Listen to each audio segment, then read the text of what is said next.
आपको school college की fees से लेके अपने books, computers, even hostel charges तक के लिए आपको लोन लेने की सुविधा है। आप पास आउट करने के 1 साल के बाद से 15 साल में, यानी कि कुल मिला के देखें तो पास करने के 16 साल के अंदर आप इसको रिपे कर सकते हैं, बहुत इजी उसमें। और आई एम श्योर कि जहाँ जहाँ आप लोग पढ़ रहे हैं, जहाँ जहाँ आप लोग स्टूडेंट्स को नॉलेज मिल रही है, डिग्री मिलेगी, वहाँ से इतनी बुरी हालत तो नहीं रहने वाली है कि 15 साल में आप अपना लोन ना पे कर पाएँ।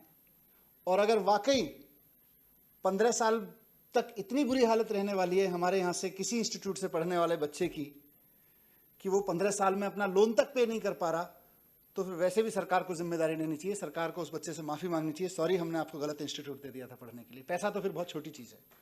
सरकार के द्वारा खोले गए एक गलत या सरकार के द्वारा मान्यता दिए गए एक गलत इंस्टीट्यूट में बच्चा हम पे भरोसा करके चला गया, वहाँ उसको ऐसी एजुकेशन नहीं मिली ताकि उसको ठीक से कैरियर चल सके, 10 लाख का लोन भी दे सके, वो उसको ऐसी एजुकेशन नहीं मिली, तो फिर तो हमें वो इंस्टीट्यूट बंद करना चाहिए। लोन की चिंता नहीं करनी चाहिए, लोन तो सरकार पे कर ही देगी। सबसे पहले तो वो इंस्टीट्यूट बंद करना चाहिए जिसमें हजारों बच्चों का करियर बर्बाद हो रहा है। इस बीच में कुछ लोग ऐसे भी निकलेंगे, जिनकी नौकरी चाकरी ठीक ठाक चल रही है, प्रोफेशन ठीक ठाक चल रहा है, उसके बावजूद लगेगा यार कौन पे करता है, थोड़ी हेरा फेरी कर देते हैं।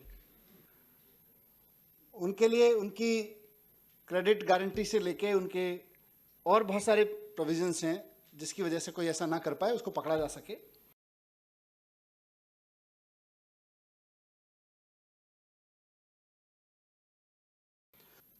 वहाँ उनकी कैपेसिटी सिर्फ इतनी है माँ बाप की कि घर में बच्चे हैं, शाम को खाना खिला सकें, इतनी कैपेसिटी है। वो चाहे रिक्शा चलाते हों, प्रेस करते हों, या कोई और काम करते हों, कहीं गाड़ी चलाते हों, कहीं सिक्योरिटी गार्ड का काम करते हों, उनका बच्चा अगर स्किल डेवलपमेंट की एजुकेशन लेना चाहता है, भले ही उसकी फीस 24,000 रुपये है, भले ही उसकी फीस 50,000 रुपये है, पर उनकी बेचारों की स्थिति नहीं है, फिर वो कहाँ से लाएगा?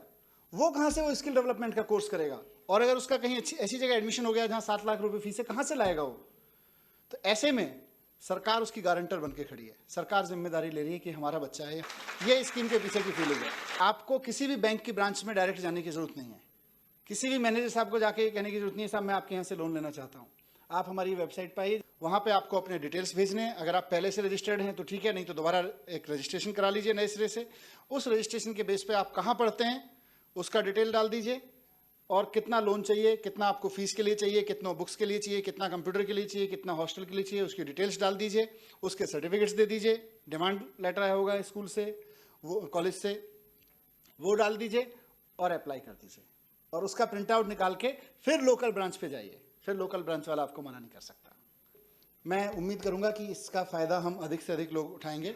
आप बहुत सारी चीज़ें वायरल करते हैं, बहुत एक्सपर्ट हैं वायरल बनाने में आजकल। आप कोई अच्छा फ़ोटो मिल जाए, कोई अच्छा जोक मिल जाए, कोई अच्छा एनिमेशन मिल जाए, वो भी ठीक है, वो भी ज़रूरी है, पर ये भी काम की चीज़ है। दिल्ली के हर एक स्टूडेंट के पास ये पहुंच जानी चाहिए, दिल्ली के हर एक कॉलेज के पास ये पहुंच जानी चाहिए कि हमारी सरकार हमारी गारंटी ले रही है पढ़ने की, हमारा काम सिर्फ पढ़ना है।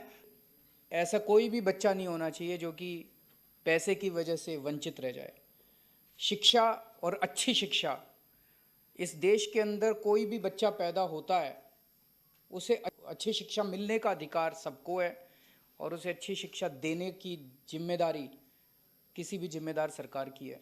तो सबसे पहली चीज़ तो ये कि 12वीं क्लास तक हम लोग सरकारी स्कूलों को इतना अच्छा बना देंगे कि पेरेंट्स की मर्जी है, वो सरकारी स्कूल में भेजना चाहे सरकारी स्कूल में भेजे, प्राइवेट में भेजना चाहे प्राइवेट में भेजे। तो 12वीं क्लास तक सरकार अपनी जिम्मेदारी पूरी करेगी, क्वालिटी एजुकेशन देगी, सरकारी स्कूलों में देगी, और क्वालिटी एजुकेशन फ्री में देगी ताकि 12वीं क्लास सबको फ्री में अवेलेबल हो। 12वीं क्लास पूरी करने के बाद हम चाहते हैं कि बच्चे अपने पैरों पे खड़े और सारे बराबर हों। चाहे आप बहुत अमीर फैमिली से आते हैं, चाहे आप बहुत गरीब फैमिली से आते हैं, सरकार आपको एक सिंपल फॉर्म भरने पे आपको लोन देने के लिए तैयार है। नो क्वेश्चंस आस्क्ड, आपको कोई कोलेटरल देने की ज़रूरत नहीं है, आपके पास कोई ज़मीन होने की ज़रूरत नहीं है लोन लेने के लिए, किसी चीज़ की आपके पास कोई ज़रूरत नहीं है। और मुझे लगता है 2 किस्म के बच्चे इसमें लोन के लिए अप्लाई करेंगे। एक वो बच्चे अप्लाई करेंगे जो गरीब परिवारों से आते हैं, जिनके पास पैसे नहीं है, और एक वो बच्चे भी अप्लाई करेंगे जो चाहे अमीर परिवारों से आते हैं पर वो अपने पैरों पे खड़ा होना चाहते हैं 12वीं क्लास के बाद, और वो चाहते हैं कि नहीं, मैं अपनी शिक्षा अपने पैसे से करूँगा और अपने पिताजी से लोन नहीं लूँगा, और मैं अपने पैरों पे खड़ा हो जाऊँगा।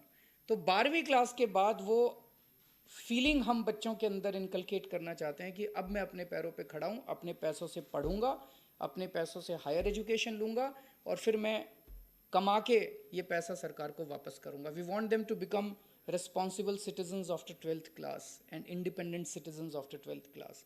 ये एक बहुत बड़ी बात है। इनफैक्ट 12वीं क्लास के बाद जब बच्चे लोन लेंगे तो किसी गरीब बच्चे को ये भी नहीं लगेगा कि मैं गरीब हूँ इसलिए मुझे ये कोई सरकार से, गरीबों अमीरों सबके लिए एक तरह से बराबर सुविधा ये मिल रही है, एक तरह सबके लिए इक्वलाइजर है ये सारे बच्चों के लिए, चाहे वो कोई किसी कास्ट से हो, चाहे कोई किसी धर्म से हो, चाहे कोई किसी भी इकोनॉमिक बैकग्राउंड से हो, सबके लिए ये ज़रूरी है, सबके लिए अवेलेबल है। There has to be a wall between the banks and the students, और डिपार्टमेंट अपनी एक वेबसाइट क्रिएट करे, वो वेबसाइट फ्रंट एंड होगा। आप इस वेबसाइट के ऊपर अपना फॉर्म भर दीजिए, एक बार ये फॉर्म चला जाएगा, the banks must approve that. बच्चे अपना खुद वो बैंक की ब्रांच चूज कर सकते हैं, बैंक चूज कर सकते हैं, the banks have to grant that loan. If you believe in your people, you can do big things.